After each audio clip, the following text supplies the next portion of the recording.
fii si ONG bu ñuy wax ONG RABEC nekk ci commune de Biscuiterie quartier bi ñuy wax Ñaari Tali. C'est une ONG locale. Le RABEC, c'est le réseau d'associations pour le bien-être communautaire. Donc ñun suñu vision mooy que des communautés à la base fortes, autonomes et initiatives de développement pour améliorer leurs conditions de vie surtout. Et bu ñu xoolee ne RABEC lan lay def en général day conscientiser cette couche vulnérable en faisant quoi? En faisant des formations, de la sensibilisation et aussi du suivi. Donc le RABEC a en son sein 6 départements. Am na département bu ñuy wax département de l'enfance mu regrouper 3 programmes comme Ardent par exemple avec c'est agir pour le respect des droits de l'enfant talibé. Donc nous travaillons avec les talibés dans leur daara en faisant quoi? Des cours de français, des cours d'informatique, des cours de plomberie, des cours d'électricité. C'est juste pour faire leur réinsertion aussi socio-professionnelle avec ces enfants talibés. Alors nous avons aussi un autre programme qui s'appelle Ardent aussi. C'est agir pour le respect des droits de l'enfant. Ce sont des enfants qui sont dans les écoles primaires, âgés entre 6 à 13 ans. Donc nous faisons de l'encadrement chaque samedi avec des cours de renforcement, avec des cours de travaux manuels, les arts par exemple, l'informatique aussi. Et chaque année, dañ leen di yóbbu lu ñuy wax camp de vacances. Chaque année dañuy yóbbu xale yooyu camp de vacances. Loolu tamit programme ci département enfance la. Am na beneen programme aussi bu ñuy wax le PLAIR. C'est le programme de lutte contre l'enfance en rupture. Donc programme boobu après coordonnatrice bi dañ si gën a détaillé mais c'est un programme boo xamante ne dafay gunge xale yu jigéen ñi nga xam ne dañoo teel a bàyyi jàng wala ñoo xam ne mosuñoo jàng ñoo xam ne dañoo amoon peut-être des problèmes par rapport ak viol yi ñuy wax grossesse précoce sexualité précoce ñooñu la ñuy encadrer qui sont âgés entre 13 ba 18 ans ñu leen di defal nag 18 matières dama si bañ a xóot parce que il y a la coordonnatrice du PLAIR qui va parler tout à l'heure donc loolu aussi c'est un programme phare de l'ONG RABEC. Am nañ 371 bénéficiaires yi nga xamante ne fi nañ génne ak seen diplôme ñuy restauration ñuy couture ñuy coiffure parce que 3 matières yooyu ñooy matière de base programme bi. Am na ay matières yi nga xamante ne moo koy accompagner comme li ko élèves yi wane léegi muy crochet bi broderie dañuy def perlage dañuy def alphabétisation olofal informatique. Dañ leen di initier tamit ci français bi parce que français bi moo leen di permettre prise de mesure yeeg ak menu yi ñuy def yeeg yooyu yëpp moo leen koy permettre pour ñu def ko. Crochet bi ak broderie loolu ci couture la bokk moo tax dañ koy initier comme élève nu mu ko wanee yére bi ñëw ko en même temps ñu broderie ko wane lépp li nga xamante ne moom lañ fiy def. Comme chaque année dañuy def ay demandes subvention dañuy bëgg tamit soxla appui technique loolu bépp programme ba nga xamante ni si wàllu développement communautaire ngay suqaliku donc koy soxla comme ñun dañuy dem ak suñuy moyens li élèves yi di participer symboliquement par mois moom la ñuy demee mais dañuy soxla tamit subvention au niveau des autorités locales mais aussi régionales ak yëpp nationales yëpp dañ koy soxla surtout si ministères yi tamit parce que comme ni ñu ko waxee ministère de la femme mën na fi def loxoom ministère bu yor wàllu éducation wala formation professionnelle yëpp tamit mën nañ ci def seen loxo parce que puisque bu ñu génnee la majeure partie dañuy ubbi seen atelier comme ñu ko waxee am na ñu nga xamante ni ñoom dañuy am seen local bopp di def seen pâtisserie di jaay loolu yëpp pour gën a suqali seen réinsertion sociale. Bu ñu amee ay subvention surtout ci matériel yi muy couture beeg restauration beeg coiffure bi lépp moom buñ ko amee ak informatique machine yi nga xam te moom la ñuy jàngee yëpp danañ permettre bépp mbëbét maanaam suñu objectif ñu ngi ci mais dinañ permettre ñu gën a nekk ci par rapport ak gën a satisfaire par suñu cible. Waaw comme objectif programme bi premièrement mooy xeex le travail des enfants parce que comme ni ñu ko waxee pré enquête bi daf doon wane ni xale jigéen yu bari dañuy accompagner seen parents yi ñuy dem ci tali bi di yalwaan wala ñii ñu leen di yóbbu ci kër yi ñuy def ménage parce que xam yenn âge yi xale bu jigéen nga yóbbu ko ci kër muy liggéey risque yu bari moo ngi ci loolu programme bi loolu lay xeex mais aussi mi ngi xeex mariage ak grossesse précoce yi mais aussi gën leen jàppale pour seen réinsertion sociale mu gën a taxaw parce que la majeure partie boo gisee nit mu am parent handicapé ñu bëri dañ lay marginaliser wala école yow ni ngay taxawee école wala ni ngay nekkee sa nekkin école du rafet wala ngay ñëw chaque jour du sol benn tenue chaque jour ngay ñëw doo inscrire yow doo ci am mais par rapport ak say morom ni ñuy waxee mën nga la sentir ba da ngay mujjee abandonné loolu ci loolu la ñuy gën a xeex objectif bi sur loolu la gën leen récupérer la waat ñu gën a amaat réinsertion sociale par rapport à la population. moo tudd PLAIR am na beneen département aussi bu ñuy wax économie sociale et solidaire donc loolu association de famille la ñuy liggéey nous sommes en partenariat avec la ville de Dakar avec FODEM banque boobu nekk ville de Dakar aussi donc dañuy liggéey association de femmes avec les 19 communes de la région de Dakar former leen en entrepreneuriat féminin former leen en économie sociale et solidaire former leen aussi en initiation à l'éducation financière donc loolu boobu tamit beneen département la. am na beneen département aussi bu ñuy wax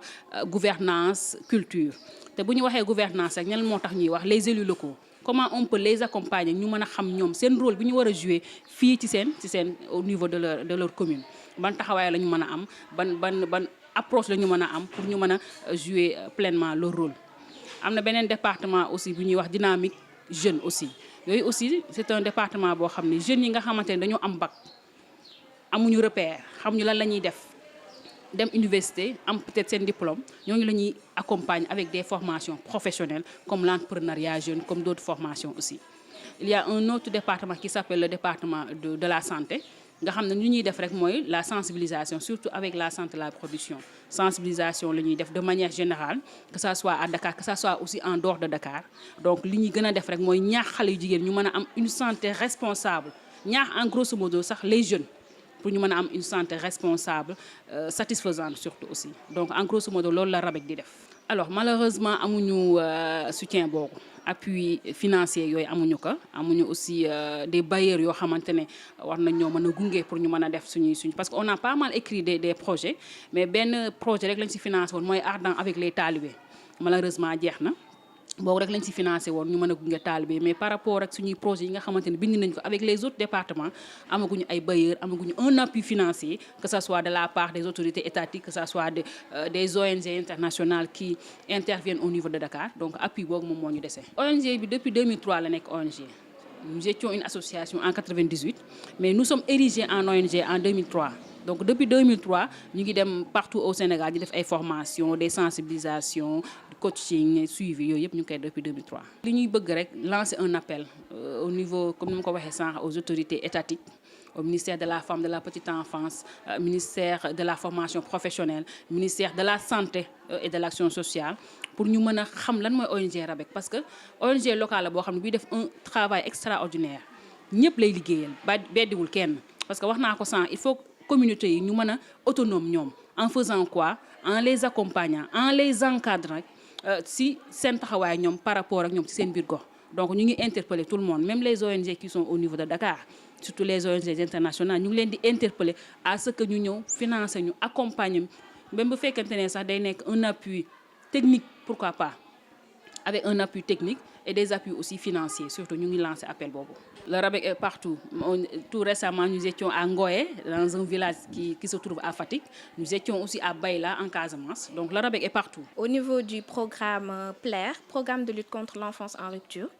donc dañ fa am benn matière bu ñuy tuddee la santé sexuelle et reproductive. ci matière boobu ñu tuddee santé sexuelle et reproductive ñu am ci cible bu nga xam ne ay xale yu jigéen lañu peu ou pas alphabétisés donc issus dans des familles diminuées. donc ñu gis que ni au niveau de ces jeunes filles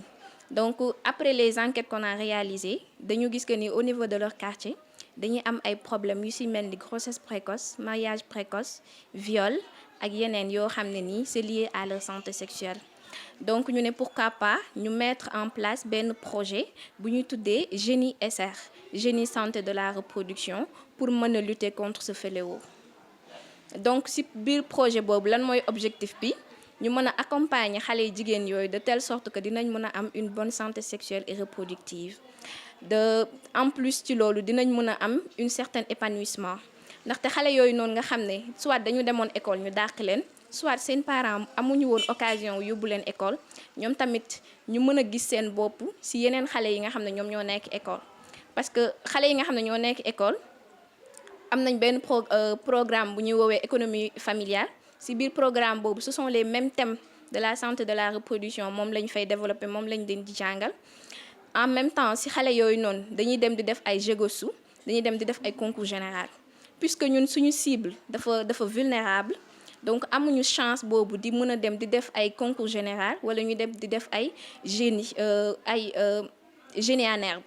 Donc ñu ne leen pourquoi pas ñu offrir les opportunités bi donc mën leen encadrer donc ñu mën a def ay interclasse seen biir di def tamit ay match entre antennes parce que Plaire 3 antennes la Parcelles Kër Massar ak ñaari tali.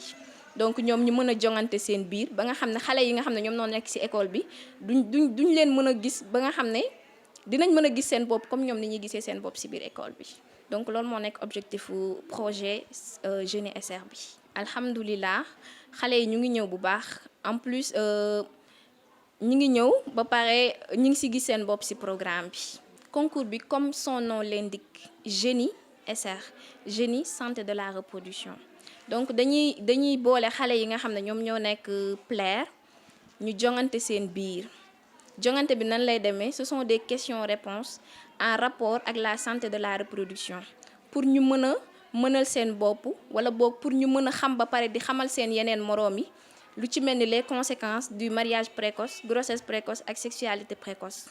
Donc loolu mooy objectif bi en plus bëgg nañ en même temps ñu enrôler waale les parents d'élèves pour ñu mën a dem ci mutuelle de santé yi. Donc leneen lu ñu ci yokk tamit mooy dañuy lancer un appel képp koo xam ne rek pare nga wala boo képp koo xam ne la cause de l'enfant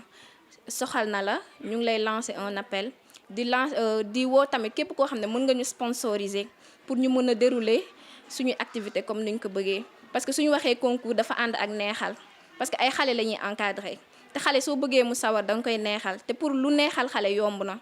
donc képp koo xam ne mën nga ci jàpp ñu ngi lay woo xeebuñu bic xeebuñu crayon xeebuñu benn matériel. Cible projet bi muy Génie SR donc ce sont les filles peu ou pas alphabétisées issues de familles diminues donc ci biir concours bi tamit dina am ay théâtre dina am ay slam dina am poésie ñoo ngi remercier ñëpp surtout yéen di remercier tamit tonton Youssoufa Badji moom mooy le directeur exécutif de l'ONG RABEC Tata Amina la coordonnatrice ak l'ensemble des membres de l'ONG. ren mooy sama 2e année bu ma duggee fii ba léegi 18 matières la ñuy jàng fii waaye man yi ma jot a jàng jàngaguma 18 yëpp waaye am na yu ma jot a jàng commencé naa couture ak restauration ak broderie ak crochet ak informatique yooyu laa jot a jàngagum ak santé de la reproduction. centre bi couture moo ma fi andi woon mais ba ma jotee ñëw fii gis naa fi loo xamante ne ni xaw ma ko woon lu mel ni ay crochet broderie li restauration. bañ fiy dog di ñëw nag nekkutoon lu yomb mais jàppale nañu ci ba finalement ñoo ngi def loo xam ne yaakaaruñu woon ne sax dinañ ko mën mais inspi ñoo ngi koy def ba ñuy dog di ñëw sac lañ ñu njëkk a jàngal mooy sac à moquette élèves yëpp moom la ñuy kii pour ñun ñëpp yam nekk benn ak suñu blouse sac yi lañ njëkk a defar après bu ñu defaree sac yi di ko jàngisee léegi ñu ñëw commencé dugal cours yi si laa commencé di mën lii nii léegi damay am ay commande buñ commandé ma defaral leen crochet bi dem si kii bi mu tegal ma der bi ma livré ko seen borom di si am xaalis di faj samay soxla def nañ la tout nag ñoo ngi góorgóorlu école bi moom ça va ñoo ngi góorgóorlu ñun ñëpp te explication yi baax na te ñoo ngi jàng normal. centre bi baax na ndax bi ñuy door a ñëw fii ñun presque jàng nañ fi yoo xamante ne yu bëri xamuñu ko woon broderie bi may ñëw fi man mënuma ko woon déjà li ma sonni sama tablier bi man maa ko broderie sama bopp ñaw naa fi sama robe boo xamante ne tamit ñaw naa ko ba pare broderie ko robe bi nag moo nekk nii maa ko ñaw broderie ko sama bopp. Nouvelle inscrite yi au niveau de Ñaari Tali dinañ am plus de 100 inscrits ba Parcelles Assainies même chose day am nouvelle inscrite Kër Massar ñooñu tamit dinañ am ay environ 50 inscrits au total mën na comme chaque année buy nouvelle inscrite bu ñuy ñëwee mën na yegg ay 200 bénéficiaires ñoo ngi dem ak suñu ay moyens mais bu ñuy am ay partenaires yi nga xamante ni dinañu gën a mën a renforcer par rapport ak matériel yi nga xamante ni élèves yi dañu ko soxla centre bi dañu ko soxla pour ñu gën a mën a yokk suñu taxawaay gën a dëgëral ci lu ñu nekk tamit aussi dinañ ko soxla mais aussi tamit ñu valoriser élèves yi li ñuy def wane élèves yi li ñuy def parce que dañuy def ay journée yu bëri comme journée de l'enfance journée de la fille yëpp dañ koy organiser cérémonie remise diplôme yëpp dañ koy organiser mais la majeure partie des fois dañuy xool invité yi parents d'élèves yi rek ñoo siy ñëw wala même si parents yi sax des fois seen taxawaay day xaw a des loolu moom buñ ko mënoon am parents yi gën a suubu ci programme bi comme moniteurs yi ak équipe bi pédagogie bi yëpp ñu ci taxawee parce que lu ñuy wax éducation ñaari côté la école bi ak kër gi bu école bi dee def kër gi da ko war a jàppale pour nga xamante ni seen nekkin dina gën a rafet bu ñu amee tamit nekk taxawaay parents yi ñu gën ñu ci jàppale mais aussi autorités yi gën a xam li RABEC di liggéey plaire ci lan lay liggéey loolu bu boobaa dina gën a fësal ñun li ñuy def ñun dañoo bëgg ku ci génn nga mënal sa bopp demal sa bopp mais aussi li nga jàngale tamit yow nga mën ko wan ñeneen ba ñooñ tamit mën a demal seen bopp programme bi ci loolu lay gën a yëngu parce que la majeure partie élèves yi fi génn yëpp da ngay gis ñii dañuy am seen atelier ñii am seen boutique yu bopp ñii di ñawal seen bopp di jaay ñii di def ay broderie di jaay ñii di def ay crochet di jaay waaw comme seen autonomie daal ñoom ñu amal seen autonomie bopp ci loolu la ñuy gën a taxaw. dama di jigéen tollu saa digg ndaw